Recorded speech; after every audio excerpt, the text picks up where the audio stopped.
Good morning students. Last class में मैंने आप लोगों से पार्टनरशिप के बारे में डिस्कशन किया था कि पार्टनरशिप क्या होती है, पार्टनरशिप के इंपॉर्टेंट कैरेक्टरिस्टिक्स क्या होते हैं, और लाइव क्लासेस में मैंने आप लोगों को राइट्स ऑफ पार्टनर के बारे में भी बता दिया था।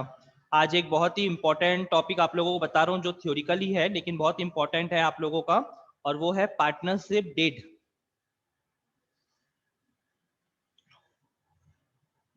Partnership deed. तो ये जो पार्टनरशिप डीड होती है ये बेसिकली क्या है, इसका क्या इंपॉर्टेंस है, इसको बनाना क्यों जरूरी है, तो ये सारी चीजें आज हम लोग डिस्कस करेंगे अपनी मतलब इस वीडियो के थ्रू। तो सबसे पहली चीज पार्टनरशिप क्या होता है वो आप लोगों को सबको क्लियर हो चुका है कि partnership is a relationship between the more relationship between two और more than two persons whose are agreed for operating any type of legal business, legal not illegal। Okay, तो ये हो गया पार्टनरशिप। लेकिन डीड मतलब क्या होता है? डीड का मतलब होता है कि it is a one type of return agreement. It is a one type of return agreement. तो जब भी दो या दो से ज्यादा पर्सन एक साथ गैदर होकर पार्टनरशिप करने के लिए एग्री होते हैं तो वो एक रिटर्न में एग्रीमेंट भी बना लेते हैं।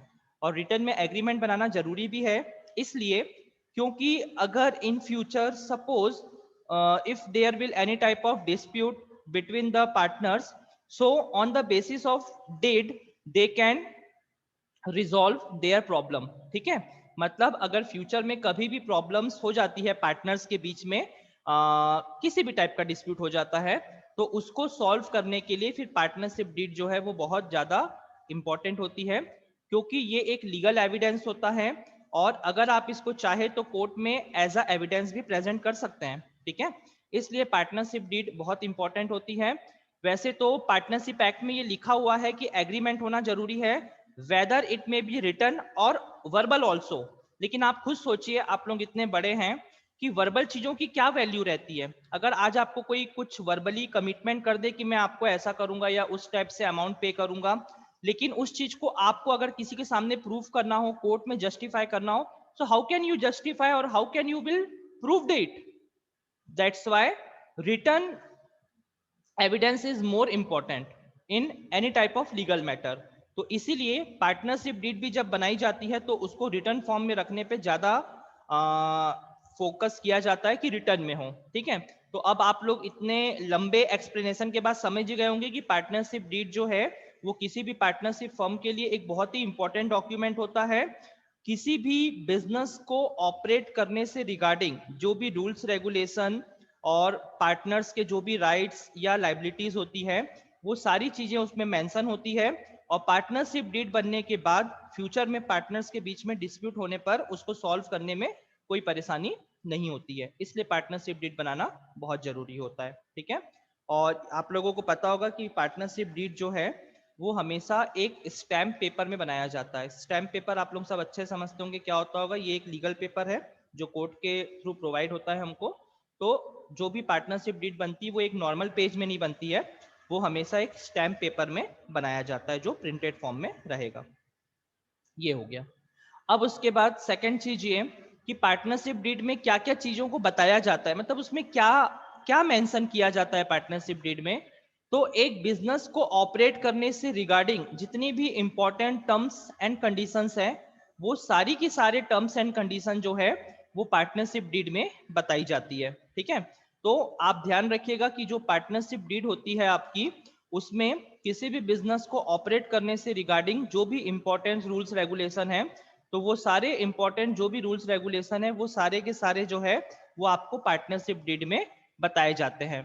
ठीक है, ये वाला लॉजिक क्लियर हो गया आप लोगों का। उसके बाद अब मैं कुछ पॉइंट्स डिस्कस कर रहा हूं कि पार्टनरशिप डीड में क्या क्या चीजें बताई जाती है। वैसे तो बहुत सारे पॉइंट है, आप लोग बुक में भी स्टडी कर सकते हैं, लेकिन एक जनरल नॉलेज के हिसाब से, एक जनरल डिस्कशन के हिसाब से कुछ इंपॉर्टेंट पॉइंट्स मैं आप लोगों को बता देता हूं जो आप लोग ध्यान रखिएगा कि पार्टनरशिप डीड में कौन कौन सी चीजों को मेंटेन किया जाता है, सॉरी मैनेज नहीं मेंटेन किया जाता है। ठीक है, चलिए इसके बारे में डिस्कस करते हैं। First, the name and addresses of the all partner. Partnership deed में सबसे पहले ये बताया जाता है कि जितने भी पार्टनर्स हैं उनके क्या नाम है, उनका एड्रेस क्या है, उनका पैन नंबर वगैरह जो भी चीजें हैं वो सब मेंशन रहती है। सेकंड चीज इसमें मेंशन रहती है नेचर ऑफ बिजनेस। अगर हम पार्टनरशिप कर रहे हैं तो उसमें नेचर ऑफ बिजनेस हमारा क्या होगा, मतलब किस टाइप का बिजनेस हम लोग करना चाहते हैं वो चीज उसमें रहेगी, ठीक है, नेचर ऑफ बिजनेस। थर्ड रहता है एम ऑफ बिजनेस, हम जो बिजनेस कर रहे हैं उसका एम क्या है, मतलब क्या उसका मेन एम सिर्फ प्रॉफिट अर्न करना है कि चैरिटेबल पर्पज से है, लोगों को सर्विस प्रोवाइड करना है, वॉट एवर जो भी है वो चीजें भी इसमें मेंशन की जाएगी। फोर्थ नंबर पे होता है इसमें कि अमाउंट इन्वेस्टेड बाय पार्टनर्स, जो पार्टनर्स फर्म में आ रहे हैं एज अ पार्टनर वो कितना कितना कैपिटल लेकर आएंगे, तो उसके बारे में भी साफ साफ इसमें लिखा हुआ रहता है कि एक पार्टनर कितनी कितनी अमाउंट इसमें इन्वेस्टमेंट करेगा। उसके बाद फिफ्थ नंबर पर होता है इसमें profit and loss sharing ratio, most important, most most most important, profit and loss sharing ratio. Means जब हम पार्टनरशिप बिजनेस करेंगे तो उसमें जो भी प्रॉफिट या फिर लॉस की जो भी अमाउंट होगी तो वो पार्टनर्स में डिस्ट्रीब्यूट कैसे की जाएगी, किस रेशियो में डिस्ट्रीब्यूट की जाएगी, ये चीज उसमें पहले ही लिख दी जाती है ताकि आगे चल के फ्यूचर में कोई भी डिस्प्यूट ना हो, क्योंकि जो भी डिस्प्यूट होगा वो इसी से रिगार्डिंग हो सकता है। नेक्स्ट है salary and remuneration to partner, जो भी person as a partner firm में काम कर रहा है तो क्या उसको सैलरी या रेम्यूनरेशन मिलेगा कि नहीं मिलेगा, और मिलेगा तो कितना मिलेगा, कैसे मिलेगा, ये सारी चीजें। सेवंथ नंबर पर आता है इंटरेस्ट ऑन कैपिटल, एक पार्टनर जो अपनी amount as a capital firm में इन्वेस्ट करता है तो उसको उसके ऊपर इंटरेस्ट मिलेगा कि नहीं मिलेगा, और अगर मिलेगा तो कितना परसेंट मिलेगा, वो चीज उसमें लिखी रहती है। 8 नंबर इंटरेस्ट ऑन ड्रॉइंग, अगर कोई पर्सन अगर कोई पार्टनर फर्म से पर्सनल यूज के लिए अमाउंट विड्रॉ करता है तो उसको ड्रॉइंग बोलते हैं, तो क्या उस ड्रॉइंग के ऊपर इंटरेस्ट चार्ज होगा, और अगर होगा तो कितना परसेंट चार्ज होगा, वो चीज भी उसमें मेंशन रहती है। 9th नंबर में आता है इंटरेस्ट ऑन लोन, अगर कोई पार्टनर फर्म को लोन प्रोवाइड करता है अपने पर्सनल फंड से, अगर फर्म को लोन प्रोवाइड करता है तो डेफिनेटली उसको इंटरेस्ट लेने का राइट्स रहेगा, तो उसको कितना परसेंट इंटरेस्ट मिलेगा ये भी चीज उसमें मेंशन कर दी जाती है। उसके बाद 10th नंबर पर आता है, मैंने कहा ना बहुत सारे पॉइंट है, मैं उंगलियों में गिना सकता हूं आपको बिना बुक के कि कितने पॉइंट्स है, फिर भी आप लोगों से जो इंपॉर्टेंट पॉइंट है वो डिस्कस कर रहा हूं, बाकी आप लोग बुक में भी पढ़ सकते हैं, ठीक है। और कुछ पॉइंट आप लोग अपने अगर दिमाग में भी कुछ आ रहा होगा तो आप उसको भी लिख सकते हैं, बस उससे रिलीवेंट होना चाहिए। 10th नंबर पर है आपका एडमिशन ऑफ पार्टनर, अगर हम किसी पर्सन को, न्यू पर्सन को फर्म में एंट्री देंगे एज अ पार्टनर तो उससे रिगार्डिंग क्या रेगुलेशन रहेगा, क्या हम नया पार्टनर बना सकते हैं कि नहीं बना सकते, और अगर बनाएंगे तो उसके क्या टर्म्स एंड कंडीशन है। रिटायरमेंट ऑफ ओल्ड पार्टनर, अगर कोई पुराना पार्टनर फर्म से रिटायर होना चाह रहा है, फर्म से सेपरेट होना चाह रहा है तो उससे रिगार्डिंग क्या रूल्स रेगुलेशन रहेगा।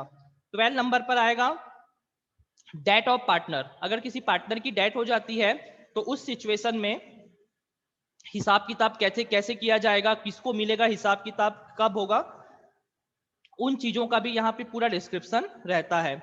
उसके बाद नेक्स्ट होता है इंसॉल्वेंट ऑफ फर्म, अगर फर्म इंसॉल्वेंट हो गई, 13 नंबर पॉइंट है ये, अगर फर्म इंसॉल्वेंट हो गई तो उस सिचुएशन में क्या होगा, उनका हिसाब किताब कैसे होगा, कौन कितना कैपिटल उसमें लाके पर्सनली प्रोवाइड करेगा, तो ये सारी चीजें भी उसमें आपकी बताई जाती है, ठीक है। उसके बाद फिर नेक्स्ट पॉइंट है इसमें 14 नंबर पर कि अगर मान लीजिए कोई पार्टनर खुद पर्सनली फर्म से लोन ले रहा है, पार्टनर फर्म से लोन ले रहा है तो उस सिचुएशन में उसको कितना इंटरेस्ट प्रोवाइड करना पड़ेगा, तो ये सारी चीजें जो है कुछ इंपॉर्टेंट पॉइंट जो मैंने आप लोगों से डिस्कस कर लिए, और इसके अलावा भी कुछ पॉइंट्स जो है वो हो सकते हैं जो आप लोग स्टडी करेंगे, तो होप सो पार्टनरशिप डीड वाला जो कंसेप्ट है वो आप लोगों को समझ में आ गया होगा।